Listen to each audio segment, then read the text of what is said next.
Assalamualaikum warahmatullahi wabarakatuh. Selamat pagi anak-anak. Ya, gimana kabarnya hari ini? Alhamdulillah. Oh, ada yang sakit. Siapa yang sakit? Ya, kita doakan semoga Wira cepat sembuh ya. Amin. Baik.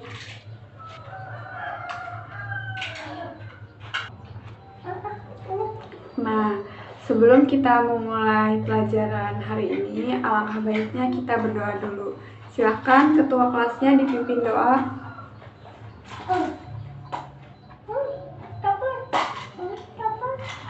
Alhamdulillah ya. Materi kita pada hari ini yaitu wawasan Nusantara dalam konteks Negara Kesatuan Republik Indonesia.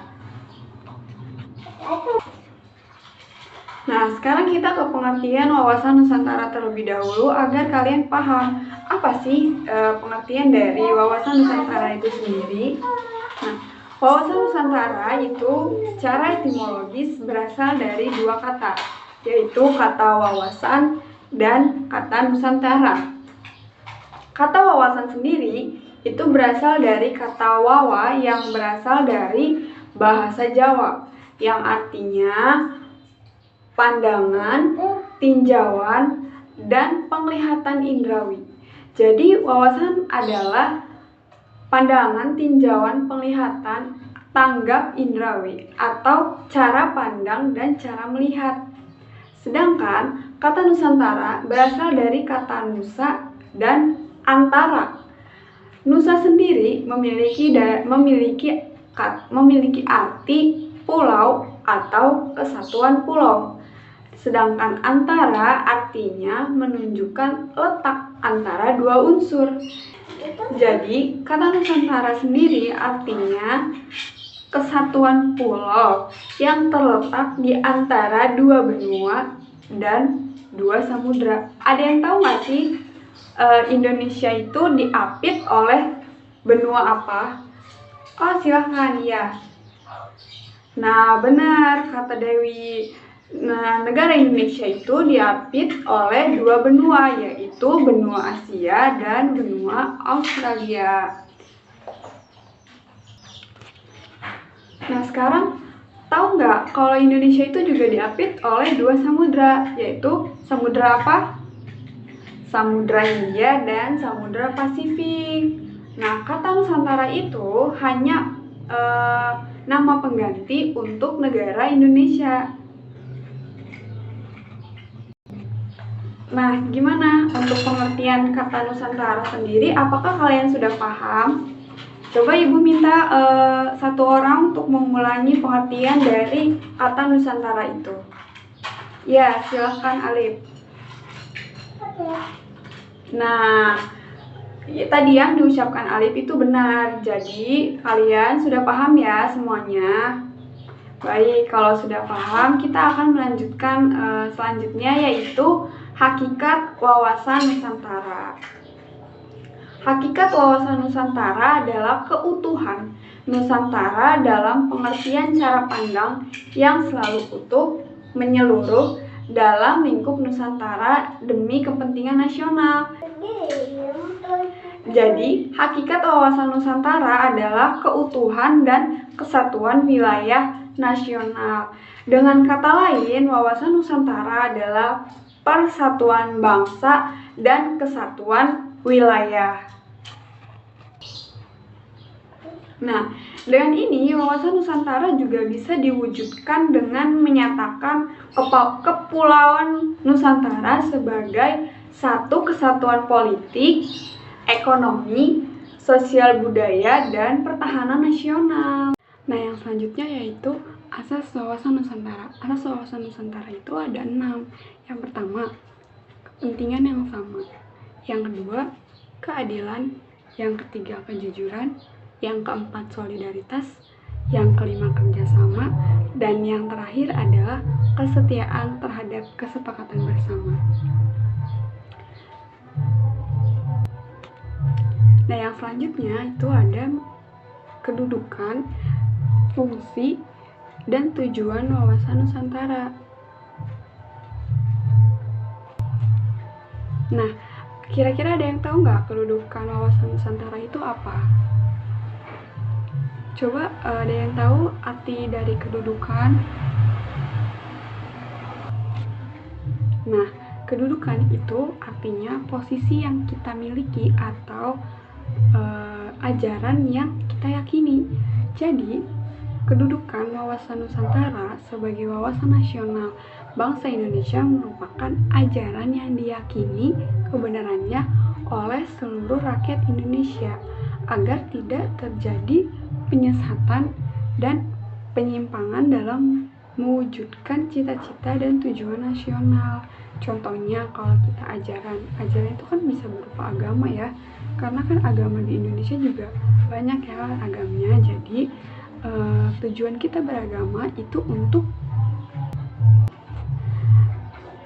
dan itu tindakan pencegahan agar kita tidak ada tidak terjadi penyesatan atau penyimpangan dalam mewujudkan cita-cita bangsa.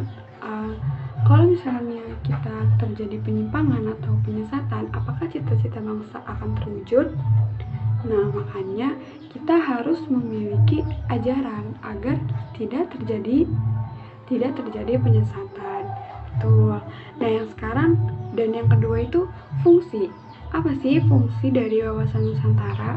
Fungsi dari wawasan Nusantara sendiri yaitu sebagai pedoman, motivasi, dorongan, serta rambu-rambu dalam menentukan segala kebijaksanaan, keputusan, dan tindakan bagi penyelenggara negara di tingkat pusat dan di daerah.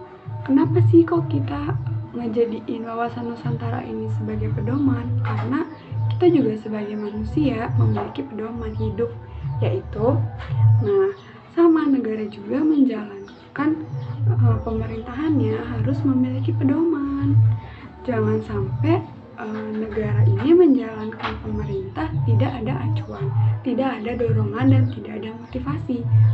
Itu akan menimbulkan cita-citanya tidak tercapai. Nah, jadi wawasan Nusantara ini berfungsi untuk mendorong, memberi motivasi agar penyelenggara negara ini menentukan kebijaksanaannya secara bijak, tidak sesuai dengan kemauannya sendiri atau kemauan kelompok lain, seperti itu. Dan yang terakhir yaitu tujuan. Apa sih tujuan diwujudkannya wawasan Nusantara ini? Ada yang tahu? Tujuannya untuk mewujudkan nasionalisme yang tinggi di segala aspek kehidupan rakyat Indonesia. Yang ketiga itu tujuan. Apa sih tujuannya wawasan Nusantara ini? Wawasan Nusantara ini bertujuan untuk mewujudkan nasionalisme yang tinggi di segala aspek kehidupan rakyat Indonesia yang lebih mengutamakan kepentingan nasional daripada kepentingan individu atau kelompok, golongan, atau suku dan daerah. Jadi tujuannya ini untuk meningkatkan nasionalisme, bukan dari pemikiran golongan, melainkan untuk kepentingan nasional, kepentingan rakyat, bukan kepentingan individu atau kepentingan kelompok gitu. Nah, apakah dari penjelasan Ibu dari tadi ini, apakah ada yang ingin ditanyakan? Silakan yang ingin bertanya, Ibu persilakan. Baik ya, bila tidak ada pertanyaan, Ibu akan melanjutkan bab yang ketiga. Nah, sekarang materi yang terakhir yaitu peran serta warga negara mendukung implementasi wawasan kebangsaan. Kira-kira ada yang tahu nggak apa sih peran kita sebagai warga negara untuk mendukung implementasi wawasan kebangsaan ini? Ya, silakan Dewi. Betul, mendukung persatuan bangsa. Yang kedua, berkemanusiaan yang adil dan beradab. Dan yang ketiga, mendukung kerakyatan yang mengutamakan kepentingan bersama di atas kepentingan individu atau golongan. Dan yang terakhir, mendukung upaya untuk mewujudkan suatu keadilan sosial dalam masyarakat. Nah, dari penjelasan Ibu dari awal sampai akhir, ada yang ingin ditanyakan?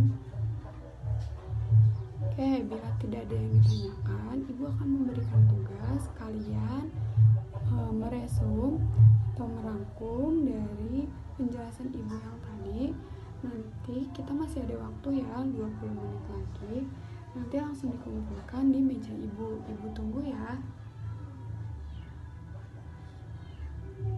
Nah, karena kalian sekarang sudah mengumpulkan hasil resume atau hasil rangkuman tadi, Ibu cukupkan untuk mata pelajaran hari ini. Semoga ilmunya bermanfaat dan kalian bisa menerapkan dalam kehidupan sehari-hari. Sebelum mengakhiri pelajaran ini, alangkah baiknya kita mengucapkan lafaz alhamdulillah. Alhamdulillah. Ibu pamit undur diri. Wassalamualaikum warahmatullahi wabarakatuh.